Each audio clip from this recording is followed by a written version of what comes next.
నమస్తే, నేను లక్ష్మీ దుర్గా. వార్తల్లోకి వెళ్లే ముందుగా హెడ్లైన్స్. నిజామాబాద్ జిల్లా కేంద్రం కోర్టులో కక్షేదారుల కోసం అన్నదాన కార్యక్రమాన్ని ప్రారంభించిన జిల్లా జడ్జి సునీత కుంచాల. మహిళలను అసభ్యకర ఫోటోలు తీస్తూ వీడియోలు తీస్తున్న అయ్యప్ప స్కానింగ్ సెంటర్ మూసివేయాలని సిపిఎంఎల్ నాయకుల డిమాండ్. కలెక్టర్కు వినతి. సోమవారం సందర్భంగా సిద్ధులగుట్టపై విశిష్ట పూజలు, మొక్కులు తీర్చుకున్న భక్తులు.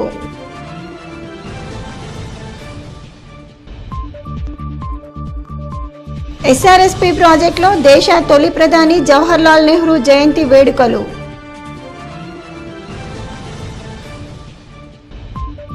కులగణన జరిపి బీసీల రిజర్వేషన్లు ప్రకటించాలని బహుజన లెఫ్ట్ పార్టీ నాయకుడు అశోక్ మీడియా సమావేశంలో డిమాండ్. ఆర్మూర్ పట్టణంలో ప్రఖ్యాతిగాంచిన నవనాథ సిద్ధులగుట్టపై సోమవారం సందర్భంగా ప్రత్యేక పూజలు, అభిషేకాలు నిర్వహించారు. ఉదయం నుండే భక్తులు శివాలయంలో బార్లు తీరి మొక్కులు చెల్లించుకున్నారు. నందీశ్వర మహారాజ్ ఆధ్వర్యంలో స్వామివారి పల్లకీ సేవ కన్నుల పండగగా భజన కార్యక్రమాలతో కొనసాగింది. దాతల సహకారంతో ఆలయ కమిటీ ఆధ్వర్యంలో ఏర్పాటు చేసిన అన్నదాన కార్యక్రమంలో భక్తులు పెద్ద ఎత్తున పాల్గొని అన్నప్రసాదాలు స్వీకరించారు. ఈ సందర్భంగా ఆలయ కమిటీ సభ్యులు, అర్చకులు మాట్లాడుతూ ప్రతి సోమవారం సిద్ధులగుట్టపై గల ఆలయాల్లో ప్రత్యేక పూజలు నిర్వహించడం జరుగుతుందని, అదేవిధంగా దాతల సహకారంతో పెద్ద ఎత్తున అన్నదాన కార్యక్రమాన్ని నిర్వహిస్తామని అన్నారు. అన్నదాన కార్యక్రమంలో పాల్గొనే దాతలు ఆలయ కమిటీ సభ్యులను సంప్రదించాలని కోరారు. ఈ కార్యక్రమంలో ఆలయ కమిటీ సభ్యులు, ఆలయ అర్చకులు, భజన మండలి సభ్యులు, సేవా సమితి సభ్యులు, భక్తులు తదితరులు ఉన్నారు.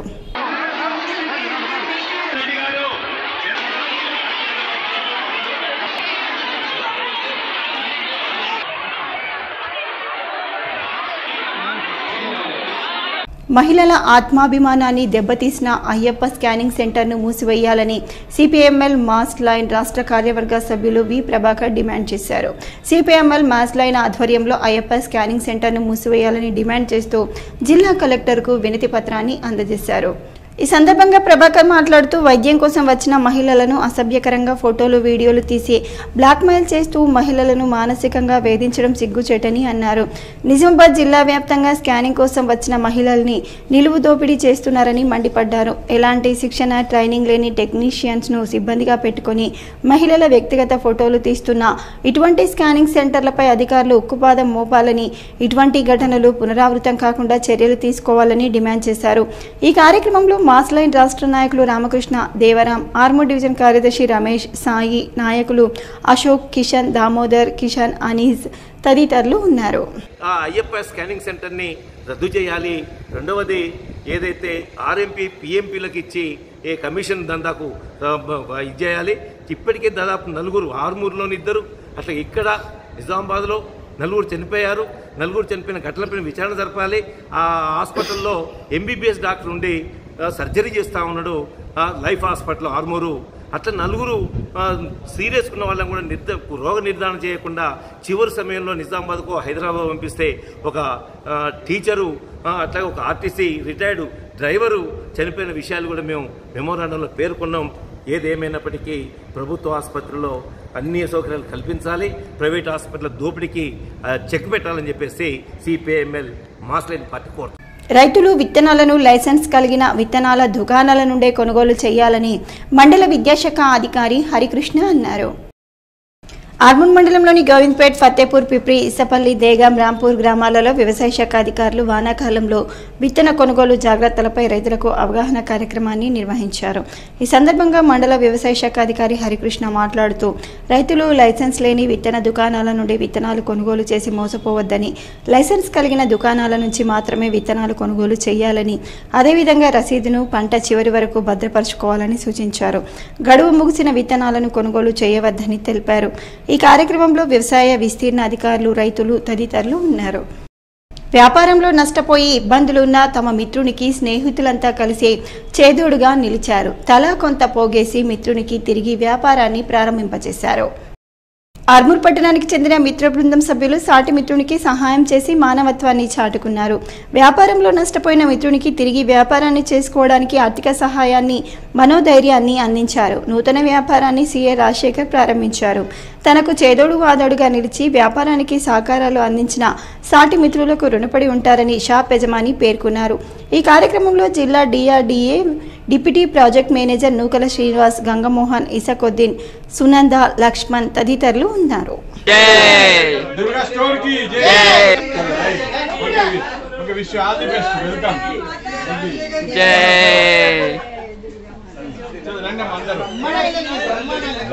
మేడ్చల్ సిఎంఆర్ ఇంజనీరింగ్ కళాశాలలో ఆంధ్రప్రదేశ్ అండ్ తెలంగాణ డైరెక్టరేట్ నిర్వహించిన జాతీయ స్థాయి ఏక్ భారత్ శ్రేష్ఠత భారత్ క్యాంపులో ఆర్మూర్ మండలంలోని చేపూర్ క్షత్రియ ఇంజనీరింగ్ కళాశాల 3వ సంవత్సరం విద్యార్థులు తమ ప్రతిభను చాటారు. ఈ సందర్భంగా క్షత్రియ విద్యా సంస్థల చైర్మన్ అల్జపూర్ శ్రీనివాస్ క్షత్రియ కళాశాల నుండి పాల్గొన్న క్యాడెట్లను అభినందించి మెడల్స్, సర్టిఫికెట్లను అందించారు. అనంతరం ఆయన మాట్లాడుతూ జాతీయ సమైక్యతకు పెద్దపీట వేస్తూ 3 రాష్ట్రాలకు చెందిన సంస్కృతి, సాంప్రదాయాలు, ఆహార అలవాట్లు, వేషధారణ, చరిత్ర, సాంస్కృతిక కార్యక్రమాల ద్వారా విద్యార్థులకు ఆయా రాష్ట్రాల ప్రాముఖ్యత తెలిసే విధంగా కార్యక్రమాన్ని నిర్వహించడం జరిగిందని కొనియాడారు. ఈ కార్యక్రమంలో కళాశాల secretary Aljapur Devender, principal RK Pandey, vice principal Narender, NCC అధికారి వెంకటేష్ తదితరులు ఉన్నారు. బీడీ కార్మికుల వేతనాల ఒప్పందం కుదిరిందని ఐఎఫ్టీయూ జిల్లా ఉపాధ్యక్షుడు ముత్తెన్న అన్నారు. ఆర్మూర్ పట్టణంలోని కుమార్ నారాయణ్ భవన్లో మీడియా సమావేశం నిర్వహించి మాట్లాడారు. ఈ సందర్భంగా ముత్తెన్న మాట్లాడుతూ తెలంగాణ రాష్ట్రంలో బీడీ పరిశ్రమలో పనిచేసే కార్మికుల అగ్రిమెంట్ ఈ నెల 25వ తేదీతో ముగిసిందని, నూతన వేతనాల ఒప్పందం గురించి బీడీ కంపెనీ యజమానులకు డిమాండ్ లీడర్ పంపించడం జరిగిందని అన్నారు. యాజమాన్యాలతో చేసిన ఒప్పందాలు కుదిరాయని, కార్మికులకు వేతనాలు పెంచి ఇవ్వడం జరుగుతుందని తెలిపారు. నూతన ఒప్పందాన్ని వెంటనే అమలు చేయాలని అన్నారు. ఈ కార్యక్రమంలో తెలంగాణ ప్రగతిశీల బీడీ వర్కర్స్ యూనియన్ నాయకులు తదితరులు ఉన్నారు. క్లర్క్ తరఫులు మరియు వీరికి 1700 రూపాయలు ప్రతి నెలకు పెంచడం జరిగింది. అదే రకంగా బీడీ ప్యాకింగ్ కార్మికులకు 3650 రూపాయలు పెంచడం జరిగింది. వీటిని బీడీ యజమానులు, బీడీ కార్మిక సంఘాలు కలిసి శాంతియుతంగా పరిష్కారం చేసుకుని బీడీ యజమానులు, బీడీ కార్మికులకు ఈ నూతన ఒప్పంద అగ్రిమెంట్ను అమలు చేసుకోవాలని చెప్పేసి తెలంగాణ ప్రగతిశీల బీడీ వర్కర్స్ యూనియన్ తరఫున కార్మికులు కోరారు. దేశవ్యాప్తంగా కులగణనను చేపట్టి 57% ఉన్న బీసీలకు దామాష ప్రకారం విద్య, ఉద్యోగ, రాజకీయ రంగాలలో రావాల్సిన వాటా ప్రకారం రిజర్వేషన్లు ఇవ్వాలని బహుజన లెఫ్ట్ పార్టీ రాష్ట్ర నాయకుడు అబ్బగోని అశోక్ గౌడ్ డిమాండ్ చేశారు. ఆర్మూర్ పట్టణంలో ఆయన మీడియా సమావేశాన్ని నిర్వహించి మాట్లాడారు. ఈ సందర్భంగా అశోక్ గౌడ్ మాట్లాడుతూ బీఆర్ఎస్ పార్టీ మాజీ ముఖ్యమంత్రి కేసీఆర్ బీసీలకు అన్యాయం చేశారని, స్థానిక సంస్థల ఎన్నికల్లో 32% ఉన్నటువంటి బీసీలకు 22% అమలు చేసి బీసీలను అనగదొక్కారని విమర్శించారు. ముఖ్యమంత్రి రేవంత్ రెడ్డి అసెంబ్లీ ఎన్నికల్లో బీసీ కులగణన జరిపిస్తామని మాట ఇచ్చారని, ఇచ్చిన హామీ మేరకు కులగణన జరిపించాలని, స్థానిక సంస్థల ఎన్నికల్లో 42% బీసీలకు కేటాయించాలని గుర్తు చేశారు. ఈ కార్యక్రమం బహుజన లెఫ్ట్ పార్టీ నాయకులు జగదీశ్వర్, అర్జున్ తదితరులు ఉన్నారు. మీరు గత ఎన్నికలలో ముఖ్యమంత్రి రేవంత్ రెడ్డి గారు కామారెడ్డి అసెంబ్లీ ఎన్నికల పర్యటన విధంగా బీసీల కులగణను జరిపిస్తామని చెప్తూ మరి స్థానిక ఎన్నికలలో గ్రామ పంచాయతీ ఎన్నికలు కావచ్చు, మున్సిపల్స్ ఎన్నికలు కావచ్చు, ఎంపీటీసీ, జెడ్పీటీసీ కేటగిరీలో కావచ్చు 42% రిజర్వేషన్లు కేటాయిస్తామని చెప్పడం జరిగింది. ఇప్పుడు 18% ఉన్నటువంటి బీసీ స్థానిక సంస్థ ఎన్నికలలో 42% చేయవలసిందిగా మేము ముఖ్యమంత్రి రేవంత్ రెడ్డి గారికి డిమాండ్ చేస్తూ ఉన్నాము. ఖచ్చితంగా బీసీలకు ఈ విధంగా అన్యాయం జరుగుతూ ఉన్నది. మీకు చిత్తశుద్ధి ఉంటే బీసీల పైన కులగణన జరిపిస్తూ ఉన్నాము. ఇంతవరకు కూడా ఇటువంటి జరపలేరు. అటు కేంద్ర ప్రభుత్వంలో ఉన్నటువంటి బీజేపీ పార్టీ కులగణన చేయకపోవడం ఇంకా సిగ్గుచేటుగా భావిస్తూ ఉన్నాము. బీడీ కార్మికులకు పెరిగిన వేతనాలు మే 1వ తేదీ నుండి అమలు చేయాలని తెలంగాణ ప్రగతిశీల బీడీ వర్కర్స్ యూనియన్ ఐఎఫ్టీయూ రాష్ట్ర గౌరవ అధ్యక్షుడు భూమన్న, రాష్ట్ర ప్రధాన కార్యదర్శి సురేష్ శివాజీలు తెలిపారు. ఆర్మూర్ పట్టణంలోని మామిడిపల్లిలో మీడియా సమావేశాన్ని నిర్వహించి మాట్లాడారు. ఈ సందర్భంగా భూమన్న, సురేష్ శివాజీలు మాట్లాడుతూ తెలంగాణ రాష్ట్రంలో బీడీ పరిశ్రమలో పనిచేస్తున్న కార్మికుల వేతన ఒప్పందం ఏప్రిల్ 30వ తేదీతో ముగిసిందని అన్నారు. నూతన వేతన ఒప్పందంలో బీడీ కార్మికులకు వేతనాలు పెంచాలని డిమాండ్ నోటీస్ ఇవ్వటం జరిగిందని, ఫలితంగా బీడీ కార్మిక సంఘాలు యాజమాన్య సంఘాలతో చర్చించి వేతనాలు పెంచడం జరిగిందని, పెంచిన వేతనాలను మే 1వ తేదీ నుండి అమల్లోకి తీసుకురావాలని డిమాండ్ చేశారు. ఈ కార్యక్రమంలో బీడీ వర్కర్స్ యూనియన్ నాయకులు, కార్మికులు తదితరులు ఉన్నారు. ఇక్కడ పని చక్కగా లేదు కాబట్టి ఆ వెసులుబాటు ఉండాలని చెప్పి ఇస్తున్నారు. మీరు ఆ చక్కగా లేని పనిని చక్కగా ఇచ్చి వేతనాలు చక్కగా ఇస్తే బీడీ కార్మికులు శ్రద్ధ ఉంటుంది, పని చేస్తారు అనే విషయాన్ని ఈ సందర్భంగా యజమానుల దృష్టికి తెస్తున్నాను. కార్మికులు గమనంలో ఉంచుకోవాలి, మీ వేతన ఒప్పందాన్ని అమలు చేయడానికి ప్రయత్నం చేయాలని చెప్పేసి నేను కార్మికులు విజ్ఞప్తి చేస్తూ బీడీ కార్మికులంతా ఐక్యంగా ఉండి పోరాటాలు నిర్వహించే పరిస్థితి ఉన్నందున యజమాన్యాలు కార్మికుల పోరాటాన్ని సమయాన్ని గుర్తించి వేతన ఒప్పందాన్ని అంగీకరించారు. ఇది బీడీ కార్మికుల విజయంగా మా తెలంగాణ పరిస్థితుల బీడీ వర్కర్స్ భావిస్తూ ఈ వేతనాలు అమలు చేసుకోవాల్సిన బాధ్యత కార్మికుల పైన ఉంటుంది. ఏ యజమాన్యమైనా అమలు చేయకపోతే దానికి వ్యతిరేకంగా కార్మికులతో పెద్ద ఎత్తున పోరాటం చేయాల్సి వస్తుందని తెలంగాణ పరిస్థితుల బీడీ వర్కర్స్ యూనియన్ ఐఎఫ్టీ తరఫున తెలియజేస్తుంది. నందిపేట్ మండల కేంద్రంలోని నూత్పల్లి గురుకులాల్లో జిల్లా పరిషత్ చైర్మన్ దాదన్నగారి విఠలరావు తనిఖీ చేశారు.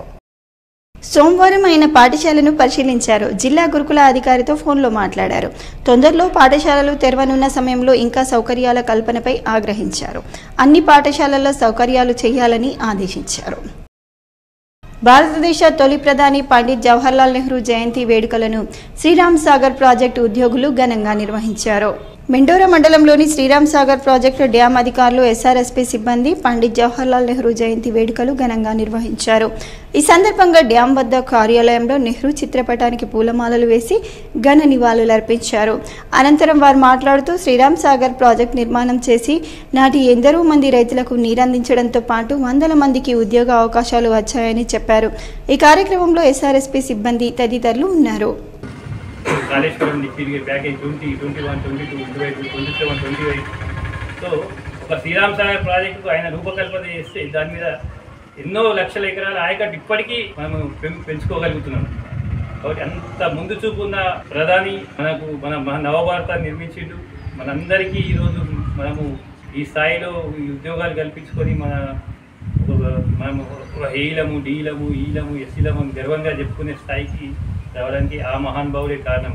కాబట్టి మనలో ఇక్కడ పనిచేస్తున్న ప్రతి ఉద్యోగి మన చివరి శ్వాస వరకు ఆ మహానుభావుని స్మరించుకున్నగా అందరినీ వేడుకుంటూ ఈ అవకాశం ఇచ్చిన మన ఎస్సీ గారికి, ఈ గారికి. మోర్తాడ్ మండల వ్యవసాయ శాఖ ఆధ్వర్యంలో తిమ్మాపూర్, పాలెం, దొన్కల్, వడ్యాడ్ గ్రామాలలో ఏఈఓలు త్వరలో వర్షాకాలం రానున్న నేపథ్యంలో విత్తనాలు కొనుగోలు చేసే సమయంలో తీసుకోవాల్సిన జాగ్రత్తలపై సూచనలు చేశారు. ఈ సందర్భంగా వారు మాట్లాడుతూ వర్షాకాలం సీజన్ ప్రారంభం కానున్న నేపథ్యంలో విత్తనాలు కొనుగోలు చేసే రైతులు లైసెన్స్ ఉన్న డీలర్ల వద్దనే మాత్రమే కొనుగోలు చేయాలని, తప్పనిసరిగా రసీదు తీసుకోవాలని, సీడ్ బ్యాగ్ ట్యాగ్లను తీసుకొని పంటకాలం ముగిసే వరకు భద్రపరచుకోవాల్సిందిగా రైతులకు సూచించారు. లైసెన్స్ లేని సీడ్ వ్యాపారుల వద్ద ఎట్టి పరిస్థితుల్లో కొనుగోలు చేయవద్దని రైతులను కోరారు. అలాగే మోర్తాడ్ మండల వ్యవసాయ అధికారిని లావణ్య మండలంలోని విత్తన దుకాణాలను తనిఖీ చేశామని అన్నారు. రైతులు కొనుగోలు చేసే విత్తనాలపై విక్రయదారులకు తప్పనిసరిగా రసీదు ఇవ్వాలని, స్టాక్ బుక్ రిజిస్టర్లో వివరాలు పొందుపరచాలని డీలర్లకు సూచించారు. ఈ కార్యక్రమంలో ఏఈఓలు శ్రీలత, మోహన్, రంజిత్, మహేష్ తదితరులు పాల్గొన్నారు.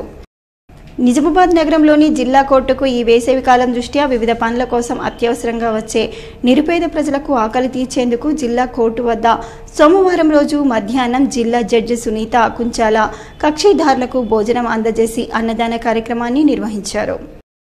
ఈ సందర్భంగా మాట్లాడుతూ ఎండ తీవ్రత ఎక్కువ ఉన్న దృష్ట్యా ప్రజలు తగు జాగ్రత్తలు తీసుకోవాలని, అవసరం ఉంటే తప్ప ఎండలో బయట తిరగొద్దని ఆమె ప్రజలకు సూచించారు. జిల్లా court licence officer SI Shyam Kumar సౌజన్యంతో ఈ అన్నదాన సేవ నిర్వహించడం జరిగిందని, కార్యక్రమంలో నిజామాబాద్ బార్ అసోసియేషన్ అధ్యక్షుడు మల్లెపూల జగన్మోహన్ గౌడ్, జిల్లా న్యాయ సేవా సంస్థ పర్యవేక్షకులు పురుషోత్తం గౌడ్, న్యాయవాదులు, సిబ్బంది, పోలీసులు తదితరులు పాల్గొన్నారు. నిజామాబాద్ జిల్లాలోని మున్సిపల్, బీడీ, ఇతర పరిశ్రమల్లో పనిచేసే కార్మికులు, రిటైర్మెంట్ అయిన వారికి, మృతి చెందిన వారికి రావాల్సిన పీఎఫ్, ఇన్సూరెన్స్ డబ్బులు కోట్లాది రూపాయలు కార్మికుల బ్యాంకు ఖాతాలకు జమ చేయడంలో నిజామాబాద్ పీఎఫ్ కార్యాలయం అధికారులు సంవత్సరాల తరబడి కార్మికులను తమ చుట్టూ తిప్పుతున్నారని ఆవేదన వ్యక్తం చేశారు. ఈ వేధింపులు తట్టుకోలేని కార్మికులు పీఎఫ్ కార్యాలయం కొంత సిబ్బందితో 20-30% ఇస్తే పనులు చేయిస్తున్నారని బహుజన లెఫ్ట్ ట్రేడ్ యూనియన్స్ బీఎల్టీయూ రాష్ట్ర అధ్యక్షుడు దండి వెంకట ఆరోపించారు. వారం రోజుల్లో పీఎఫ్ ఇన్సూరెన్స్ డబ్బులు కార్మికుల ఖాతాల్లో జమ చేయకపోతే పీఎఫ్ కార్యాలయాన్ని ముట్టడిస్తామని హెచ్చరించారు. అదేవిధంగా ఎల్లారెడ్డి ఆర్మూర్ మున్సిపల్ కార్మికులకు గత 2 సంవత్సరాలుగా పీఎఫ్ ఇన్సూరెన్స్ డబ్బులు కార్మికుల ఖాతాల్లో జమ చేయటం లేదని వెంటనే జమ చేసే విధంగా చర్యలు తీసుకోవాలని డిమాండ్ చేశారు. ఇలా కమిషనర్ గారికి ఇలా లెటర్ ఇలా ఇస్తా ఉన్నాం మెమోరాండము. ఒకవేళ ఈ వారం రోజులల్లా సమస్య పరిష్కారం కాకపోతే మొత్తం కార్మికులు ఈ ఏదైతే పిఎఫ్ కార్యాలయం ఉందో పిఎఫ్ కార్యాలయాన్ని ముట్టడిస్తాం. ఇక్కడనే కార్మికులు వంట వార్పు చేసుకుంటారు, ఇక్కడే కూర్చుంటారు. ఈ అధికారులందరినీ కూడా సస్పెండ్ చేసేదాకా పరిష్కారం చేయకపోతే ఇప్పటిదాకా ఎందుకు జరగలేదో దీని మీద గవర్నర్ ఉన్న కమిషనర్ గారు కూడా ఒక నివేదిక ఇవ్వాలా. జిల్లా కలెక్టర్ చెప్తాం, ఇవాళ అధికారులకు చెప్తాం, రాష్ట్ర ప్రభుత్వానికి, ఎందుకంటే సెంట్రల్ గవర్నమెంట్ పరిధిలో పనిచేస్తుంది, రాష్ట్ర ప్రభుత్వం దృష్టికి కూడా తీసుకెళ్తాం. ముఖ్యంగా కార్మికులందరూ కూడా ఈ ఆఫీస్ చుట్టుముడతారు కాబట్టి కమిషనర్ గారు దీన్ని ఎంబటే పరిష్కారం చేయాలని చెప్పేసి ఈ సందర్భంగా అధికారులను హెచ్చరిస్తా ఉన్నారు. ఎందుకు పిఎఫ్ సౌకర్యాలు మరి వీళ్ళకి అందించడం లేదు, వీళ్ళు ఎందుకు ఈ విధంగా ఆపుతా ఉన్నారు, కార్మికుల పొట్టలు ఎందుకు కొడతా ఉన్నారు అనేది కూడా పర్యవేక్షణ చేయాలా. ఏ అధికారి అయితే మరి దుర్వినియోగంగా మాట్లాడుతూ మరి కార్మికులను పొట్టలు కొట్టాలని మరి అడుగు ఉన్నప్పటికీ అటువంటి అధికారులను వెంటనే సస్పెండ్ చేసే విధంగా చర్యలు చేపట్టాలని చెప్పేసి BLTO డిమాండ్ చేస్తా ఉన్నాము. కార్మికుల డబ్బులను వెంటనే రిలీజ్ చేయాలా. లేని పక్షంలో కార్మికులందరూ పెద్ద ఎత్తున PF ఆఫీస్ ను ముట్టడించి అధికారులకు తగిన బుద్ధి చెప్తారని చెప్పేసి BLTగా మరి అధికారులకు మేము హెచ్చరిస్తా ఉన్నాము. సంగారెడ్డిలోని గీతం యూనివర్సిటీలో ఏర్పాటు చేసిన స్ట్రాంగ్ రూముల్లో భద్రపరిచిన కామారెడ్డి, ఎల్లారెడ్డి, జుక్కల్, బాన్స్వాడ అసెంబ్లీ సెగ్మెంట్లకు సంబంధించిన గదులను జిల్లా కలెక్టర్ జితేశ్వరి పాటిల్ సోమవారం నాడు పరిశీలించారు. సీసీ కెమెరా నిఘాలో 3 అంచెల భద్రత మధ్య సెగ్మెంట్ వారీగా ఈవీఎంలను స్ట్రాంగ్ రూమ్లలో సీజ్ చేసిన పటిక్ష భద్రత ఏర్పాటు చేశారు. ఇటు స్ట్రాంగ్ రూమ్లను సిఆర్పీఎఫ్ పోలీస్ సిబ్బంది 24 గంటలు పర్యవేక్షణ చేస్తున్నారు. జహీరాబాద్ పార్లమెంట్ నియోజకవర్గంలోని కామారెడ్డి, ఎల్లారెడ్డి, జుక్కల్, బాన్స్వాడ, జహీరాబాద్, నారాయణఖేడ్, ఆందోళ్ అసెంబ్లీ సెగ్మెంట్లకు సంబంధించి జూన్ 4న గీతం యూనివర్సిటీలో ఓట్ల లెక్కింపు జరగనున్న విషయం విదితమే. ఈ సందర్భంగా ఓట్ల లెక్కింపు సంసిద్ధతకు చేస్తున్న ఏర్పాట్లు, తీసుకుంటున్న ముందస్తు చర్యలపై న్యూఢిల్లీ నుండి కేంద్ర ఎన్నికల ప్రధానాధికారి రాజీవ్ కుమార్, జిల్లా కలెక్టర్లు, పోలీస్ కమిషనర్లు, ఎస్పీలతో ఏర్పాటు చేసిన వీడియో కాన్ఫరెన్స్ లో జిల్లా కలెక్టర్ జితేశ్వరి పాటిల్ సంగారెడ్డి నుండి ఆ జిల్లా కలెక్టర్ వల్లూరు క్రాంతితో కలిసి పాల్గొన్నారు. వార్తలు ముగించే ముందు హెడ్లైన్స్ మరోసారి. నిజామాబాద్ జిల్లా కేంద్రం కోర్టులో కక్షేదారుల కోసం అన్నదాన కార్యక్రమాన్ని ప్రారంభించిన జిల్లా జడ్జి సునీత కుంచాల. మహిళలను అసభ్యకర ఫోటోలు తీస్తూ వీడియోలు తీస్తున్న అయ్యప్ప స్కానింగ్ సెంటర్ మూసివేయాలని సిపిఐఎంఎల్ నాయకుల డిమాండ్, కలెక్టర్కు వినతి. సోమవారం సందర్భంగా సిద్దులగుట్టపై విశిష్ట పూజలు, మొక్కులు తీర్చుకున్న భక్తులు.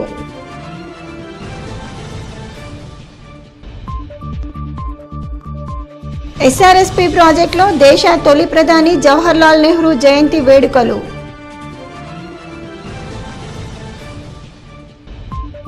కులగణన జరిపి బీసీల రిజర్వేషన్లు ప్రకటించాలని బహుజన లెఫ్ట్ పార్టీ నాయకుడు అశోక్ మీడియా సమావేశంలో డిమాండ్.